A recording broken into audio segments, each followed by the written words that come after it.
Hey, what's going on, guys? I'm SZ4 here. I know I've not done a video in a very long time. I recently did a premium deck profile, but maybe Alfred's too old or y'all just don't like Royal Paladin? Or maybe y'all just hate premium. I don't know. A lot of my premium videos are not well liked. I'm not sure why. Maybe because y'all prefer standard, but it's a personal preference. Today's video is a standard deck, as you can clearly see, for Detonix Drill Dragon and Thunderbreak Dragon using accel 2. Now, I know a lot you're thinking, where's Gauntlet? Well, surprise, you don't need Gauntlet to win Narukami. I know Gauntlet is a very good card, but it's very oppressive, it's very irritating, and it's very expensive. All three, I despise. So today I wanted to take a slightly more budget option. Is there a way to still make Detonix, pure Detonix, viable? And the answer lies with the Thunderbreak engine, which I will get to in just a bit. So, first off, we play 4th Thunderbreak Dragon. Now, I know a lot you're thinking, why Thunderbreak? Well, Thunderbreak is basically just a slightly downgraded version of Gauntlet, but Thunderbreak can do slightly more things in terms of the control game. It's very true that Gauntlet is much more offensively capable than Thunderbreak, and I definitely agree. But Thunderbreak can do a lot of defensive and control matchups, and just camping him as a grade 3 is a wonderful deterrence method, in more ways than one. First of all, Thunderbreak's first skill is, if your opponent's grade 3 or higher, when this unit attacks, it battles everybody in the front row. First of all, this is typical accel cucking style, the same method used to destroy accel over and over and over again, except for say if you're battling a fellow Gauntlet player, then this doesn't really work as much because they'll just use Zuri Thunder put in the soul, or maybe a bit of Pale Moon. If not, this skill is actually very detrimental to, I dare say, everybody. Like, whether you're Force, Protect, or accel, you're definitely going to have front row pieces, and Thunderbreak can now threaten them very easily. I've used this deck, and I've beaten Godhand Dragon, the Nova Grappler New VR, that build. I like how everyone on the internet was saying, oh, it's so broken, it's so strong. And then I just went for a tourney and just got top 8, even though I trashed something like 3 God Hands just by using Thunderbreak. I didn't even get to use Detonix. So I definitely think Thunderbreak is effective for what it does. The part that makes me still like Thunderbreak more than Gauntlet is his second ability, that can be used on both Vanguard and Rearguard, which is very impressive for a card. I mean, as someone who's currently trying to build Dimension Police, I find it very irritating that some cards can only be used on Vanguard Circle and some varying effect. For Thunderbreak, no matter what circle he's on, he gets this really powerful effect. Counterblast 1, move all of your opponent's back row units, or just units, to the front row, and it can move diagonally. Now at first, this seemed very meh, because we've all seen the one and the only Lizard Soldier Riki, whom I will take out in just a bit. Where's my Lizard Soldier Riki? Yeah, there he is. Or some people may even be so bold as to compare him with Bolt Capture Dragon, who is also from the latest set. Let me take out Bolt Capture. Okay, next time I need to take out my spares. Bolt Capture. And y'all may be wondering, well, what's the difference? Well, Thunderbreak can do something Bolt Capture and Riki cannot do, and that is the main reason why he's still in this deck. Thunderbreak is still a staple. I dare believe in most, or if not all, Narukami decks, especially those that aim to survive in the control and force-based meta. Or accel not so much. Accel you can just resort to Gauntlet, but if not, you should definitely consider Thunderbreak. Riki can only move units from back to front in their own horizontal column. Bolt Capture can do the same, but it has to be for the column he's in, meaning you have to get rid of the unit camping behind your opponent's Vanguard circle, you have to put Bolt Capture on the circle behind your own Vanguard. Sounds pretty conditional, although it is free, but another thing is, you only get to tackle one unit with Bolt Capture. Thunderbreak can do all of that consistently. Thunderbreak's skill allows him to consistently threaten the back row, And when he means move diagonally, that's really the most key word in there. Diagonally also means that he can move units from, let's say, behind one grade 2 in a column all the way to the other side in an open circle, which I know it sounds pretty complicated, and I would demonstrate this another time in another fight, but what this basically means is something like this. So let's say I have one unit here. This is my vanguard, and this is my rear guard, right? So if I'm to use Thunderbreak skill on, let's say Thunderbreak comes in this way, I have to move this unit here. It moves diagonally. And this just goes to show that really a lot of players forgot about this part. And even I myself, when I was first playing Thunderbreak for like the entire of the month of Aerial Steed Liberation, I actually forgot that this was a thing. All the way until later on, I realized that I could do this. Thunderbreak just seems so much more stronger to me. And that is one of the reasons why I really like him. Of course, there's another reason why I like him, and you will see it in just a bit. While Thunderbreak really helps beat down the control game, for us, aggressive just means Detonix drill. Detonix drill is extremely powerful when your opponent has lesser and lesser rear guards. And I know what you're thinking, isn't Gauntlet too? Yes, but you see, Gauntlet just does it in all one punch. If you can avoid that one punch, he's not that powerful. Of course, that one punch will come at insanely high amounts of criticals, but you can just perfect guard it, right? Detonix drill, you can't. Even if you perfect guard Detonix drill, he can just stand up and attack again. And multi-attacks is always good. I'm not trying to make this deck to tell you, oh guys, sell Gauntlet. No. If you enjoy your Gauntlet deck for some reason, keep it. It's your deck after all. But for those players who are convincing themselves that we need Gauntlet to play Narukami, I hope this deck serves as a very neat reminder that you don't. I'm not going to go so much into Detonix drill. I'm sure everyone knows what it does, its weakness about the slightly low numbers. But while making this deck, I had to tag in a lot of tech options, as well as options that not a lot of people agree with or can dispute about. One of which is Detonix Stinger.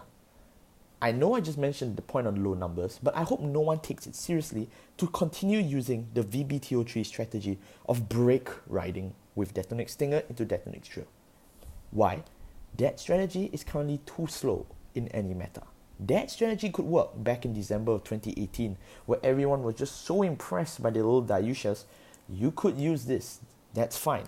In the meta where Blaster Dark stacked 65k power, multi-attack, and now with the horizon of even more fishies, this thing just doesn't work anymore. So what's Detonix Stinger really here for? Well, we can't use his break ride skill that often, or if not, none at all. He's just too slow. But Detonix Stinger is here because of his first ability, the ability that not a lot of people use, and that is, when placed on a vanguard or rearguard circle, Corner Blast 1, choose one of your opponent's front row rearguards, bind it, and it gains +5. We need as many binding options as we can, because while Thunderbreak can swipe and clear out easily, that's only when he's on the vanguard circle. When he's not, if you're on Detonix per se, which is the ideal either right target, then Detonix is only going to be able to kill off one at a time. So he's definitely going to need some assistance. While we do play Recklessness and Dragonic Death Scythe, I consider playing this guy because, first of all, this is accel, so you should play more grade 3s for offensive power. Secondly, he's still a decent rearguard. And until we see what the New Year booster brings for Narukami, hopefully something less expensive and still fun, I don't know, this is going to be the build for it. I still think a tech in 2 of a Detonix Stinger is still quite reliable in my opinion. Next, we play 4 Recklessness Dragon. I know a lot of people now prefer to play Zuitan and Cho-Oh, and I know this deck seems like, oh, such an old deck, but I've tested all of them, you see, and I still believe Recklessness is still quite good. Zuitan is good as well. He can bind and bring it up, similar to Recklessness. But there are some nuances between the two of them which we need to explain. Firstly, Recklessness can do it on a Vanguard circle, which may not sound very powerful, but when you're facing against a rush deck, Recklessness shuts down aggro completely. If your opponent tried to rush you with grade 1, kill it. If he's on grade 2 and you're going to grade 2, kill off that annoying K or Bedivere or whatever he called. I don't really know. But you can kill off early aggression really quickly. Skull Witch, kill it. Some grade 1 he popped, kill it. It's fine. It's totally fine. And that's what makes it so good in my opinion. And it can still be continued to use on the rear guard, so I mean that's kind of a given.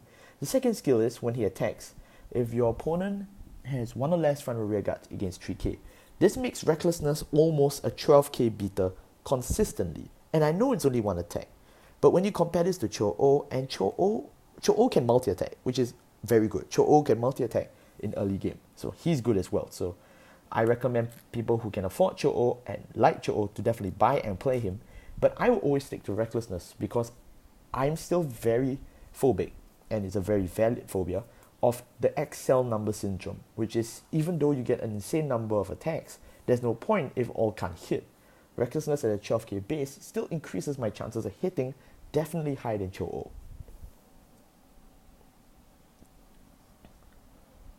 Next up, we play 3 copies of Draconic Death Scythe. I've said this before for my previous Detonix deck profile. I will always still play 3 Death Scythe because you don't need 4. You don't have that much soul to afford, for binding. I mean, yes, granted that we do have a lot more consistent outputs for soul thanks to cards I'll be going through later.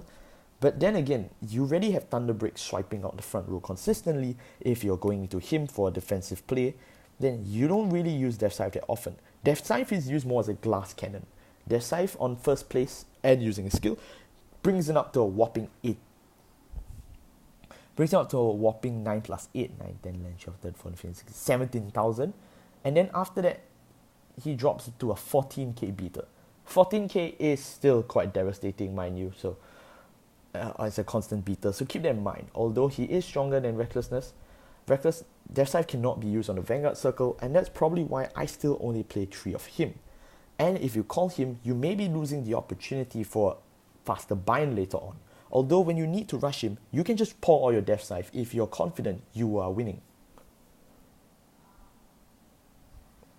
My last choice is for Thunderstorm. Thunderstorm is one of the most reliable early and late game players. Remember what I said about Recklessness? No, what I said about Death Scythe always having 5k when you're attacking? He's a 14k beater. Thunderstorm does the exact same thing. Although he doesn't have a retire skill, which is why I ended up taking in Detonix Stinger. But then again, this guy is still really good even on the second turn rush. Because let's say you ran into Recklessness, you bind it, you call this guy, boom, 2 attacks. It's still relatively solid. Even if you don't do this and you choose to just use Thunderstorm later on, or if you happen to use Thunderstorm later on, you'll be using the gift accel 2 in this Narukami deck. For reasons I will have to explain later if necessary, but even if you do this, it's still a 19k beater, and it's still definitely quite hard to block, especially when you have a lot of small attacks coming in. 19k beater is definitely more solid than, say, if you use Cho-Oh, it's going to be something like 14k, 1 trigger blocked. Zuitan's also an option, but the only reason, Zuitan's an option, but Zuitan's not reliable because Thunderbreak does not kill opponent's rear guards by binding. It's a retire, an attack and retire. And that was one of the reasons why I eventually did not add Zuitan into this list. If you want to use Zuitan, you can go ahead, but I don't recommend playing a 4 Zuitan. Thunderstorm is something I would recommend more of because he is a good attacker. Thunderstorm is also better than cards like, say, Dusty Plasma, because Dusty Plasma, like I said, needs you to bind cards. He doesn't bind. So I'm sure you all can see that this deck is really hinged around Thunderbreak. And we'll see why in just a bit. For Rai. I know a lot of people don't like... There goes my microphone. Sorry, that was my microphone. Next up is 4 copies of Dragon Dancer Rai. Like I said, I know a lot of people don't like to main Thunderbreak, or why should they even main Thunderbreak? It's a budget option. But Thunderbreak is really good in the control game, and this is probably the best thing Bushiroad has given Narukami in terms of consistency. This girl, her skill is, when her attack hits, or when an attack she boosted hits, look at the top 7 cards, add a Thunderbreak to your hand from the top 7.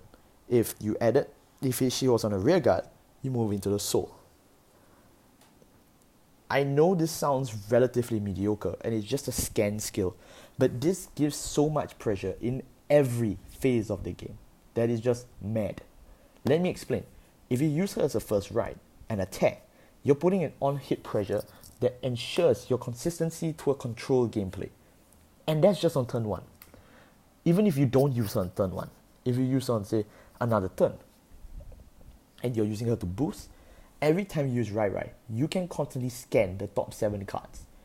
If you happen to get Thunder Break, it's good because later on, you can just ride him or call him to, I don't know, an accel circle. You still get another attacker, and the best part is, it ensures consistency to Thunder Break's second skill that we have mentioned earlier, that really devastating second skill, as well as the first skill. But the second skill is the one that's most consistent, and that's every turn. The next bit is, it goes into the soul if you're on rearguard. It goes into the soul means you get to feed Death Scythe, which is, like I said, another plus point. Of course, the scanning of top 7, sometimes you don't get Thunder's Break Dragon, which is similar to Shrine Brother Chair. Every time you use it, you may not get it. But the difference between Shrine Brother Chair and Rai, and is different as well with the Grade 2 VR for Shadow Paladin, is this.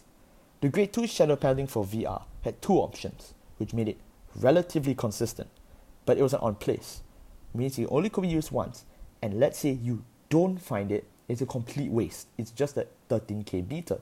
If you do find it, if it was on Vanguard, good for you, you get some tempo and consistency. If it's on Rearguard, you have to kill something else, which is a drawback. Now moving on to Shrine Brother Chair. Shrine Brother Chair made you Soul Blast 1, which is a slightly expensive cost for a deck like Kagero. It gained 5,000 power no matter what, so that was neat. But if you don't get Blade Master, that's the end of it. It just sits there at 18k for one turn. Next turn it goes back to 13k. Relatively useless. It maintains some form of consistency, but not strong enough to ensure a 4 off, a 3 off, or even a 2 off. Rai on the hand is completely different. It threatens consistency every turn, from the first turn to the last turn of the game. It's a constantly usable on board. Even if, let's say, you do find it, you put in the soul, you still benefit even when it leaves. If not, you can constantly use it to threaten and pressure for a unit that is so devastating to most decks in terms of the control game. That's why I'm calling it the Thunder Break engine. It's really an engine. It's like blasters. You know how you are always guaranteed to get blasters? Similarly to Rai. And that's one of the reasons why this deck wins a lot for me in my playstyle, because it works for me, so it's my playstyle. It's really the consistency that Standard lacks. Standard lacks a lot of consistency, and a lot of Standard decks just rely on just high rolling or just insane amount of money. Rai does it for insanely cheap. One thing, it's a budget option, and it's just consistency is just way too good at all. And that's probably the only reason why Thunder Break can be viable even at a competitive standard with the likes of, say, Gauntlet or whatever not. This is the reason why. Gaunt Hand is viable to a large degree because it's scannable by so many cards, like the Fusing Striker. Similarly, Rai has allowed Thunder Break to maintain consistency, and that's why in any deck that you plan to put Thunder Break in, you can play 4 of Rai. Of course, the only thing is, well, if you have 4 of Rai, why not play less of Thunder Break? But then again, Thunder Break is so good to this strategy, I need to play 4. I tested it at 3 and 2, but it just didn't give me the kick that I want in a control deck. This deck is not really 100% Narukami accel deck like Gauntlet is. It's more viable in terms of it's more flexible. This is a staple in all Narukami decks. Rising Phoenix at 4. I don't have to say why. From the drop zone, when the unit's bound, call it back up +3. I've done a whole video on Rising Phoenix and just how good it is. So I don't think I need to explain why it's good. It's just good. Narukami players, this is a 4 off, and you cannot not play less than 4 for Rising Phoenix. It's just that good. Rising Phoenix ensures you constantly have a boost method, or hell, if you're rushing for time, just call it as a rearguard. 8 plus 5 is 13, plus another 3 is 16. If he doesn't pull a damage trigger, this thing can still attack. So, very good card. Last two are the more controversial options. I played 2 Gaiban, as well as 2 Helena. I know I used to completely gut Helena out completely. Like, I was just like, this thing is horrible and rarely used. I take it back. The skill of Helena is, once per turn, when you use a counterblast to pay a cost that was used to bind an opponent's rearguard, Soul Blast 1 and counter charge. I used to not play this because I was like, no, I need my soul for Death Scythe. But with Rai, the soul becomes a lot more consistent. You can add cards to the soul quite a lot. So 1 or 2 Soul Blasts for a counter charge is not going to hurt. Especially when your counter blast skills are just so oppressive to the opponent. I mean, who doesn't want another Detonix attack, right? I mean, it's just that good, guys.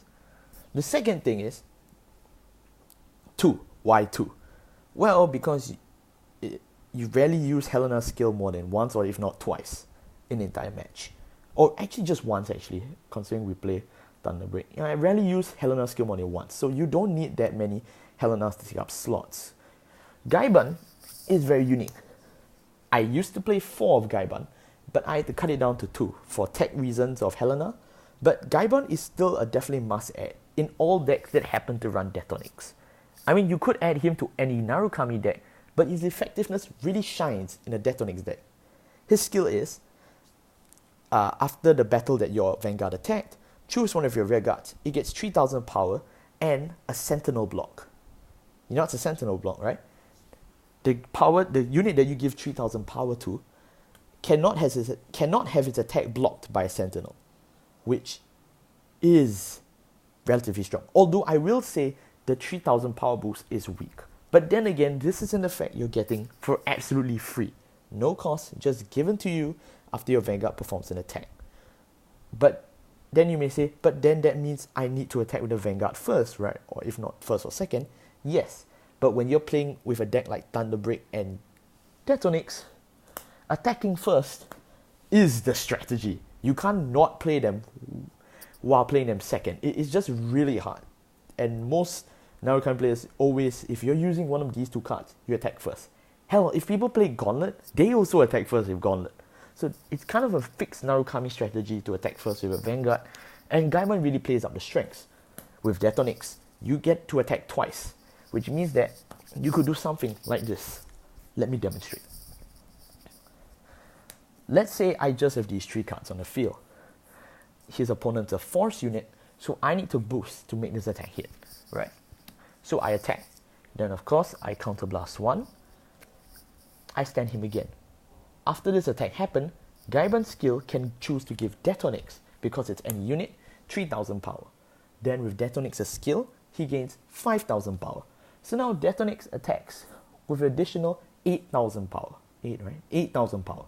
Which means he's a 20k attacker, still can hit the force number, although relatively weak.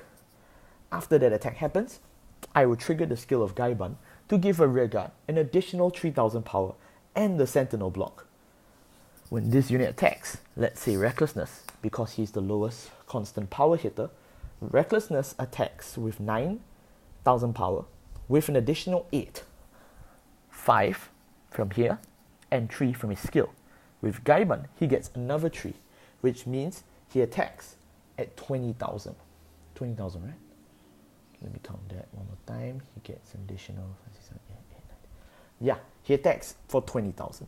It is a relatively low number, but this is Narukami. Any high number you get is still good. And as long as you get a Sentinel block, he is forced to throw down a shield if he wants to block it. So, and keep in mind, this is just interactions with Gaiban. There is definitely going to be a lot more units on your field. You're definitely going to have a lot more than that. Hell, you can even throw a Phoenix in here. The board is going to be a lot more threatening than what I just showed you. So, you can see why Gaiban is a good piece, although 2 off is relatively enough. If you play more of Gaiban though, I will tell you that the effect can stack, which made it really fun when I was testing it in more than 2 to 3 copies. But it's not really viable because the 3000 power boost and the Sentinel block in some cases just isn't really that effective. It just really isn't, although it sounds really cool.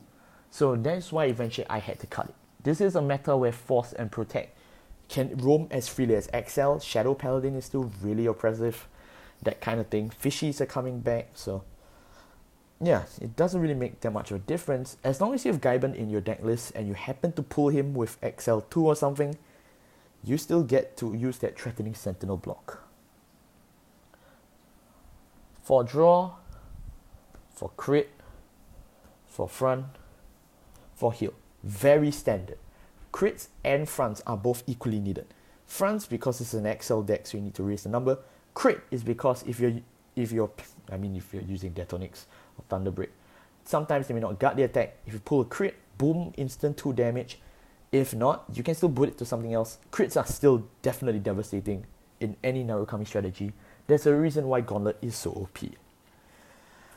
Lastly, OG starter. accel 2, the superior accel gift, ensures consistency. Sure, it loses power, but that card draw is just really, really good. It makes all grade 3s be like, oh, on place I draw, which is really good, by the way. So, use accel 2, guys. Of course, in some ways, you may have to use accel 1, but I have rarely, or if not never, used accel 1 ever since accel 2 came out. So that wraps up my Thunderbreak Detonix deck profile. Yeah, it seems budget, but this deck is just really insanely fun, and I've had so much fun in not just like local play, but in competitive play. This thing is just oppressive, but not too disgusting as say Gauntlet or God Hand. And hell, even God Hand can be beaten by this deck. So, if for any of you who are considering a Thunderbreak budget deck, I definitely recommend Thunderbreak, Rai, and Rising Phoenix are definitely your 3 staples in that thing. You can just throw in trial deck cards from there, and it's still going to be very, very fun. Detonix is just in here because 1, I have slightly more money and I've already had him. 2, Detonix is still really fun. So, and it's not say disgusting per se. I mean, yeah, you could play Thunderbreak and Gauntlet, but then the question is, why would you? You want to focus on Gauntlet, so the control matchup doesn't really matter that much. Thank you all so much for watching, and I'll see you all next time.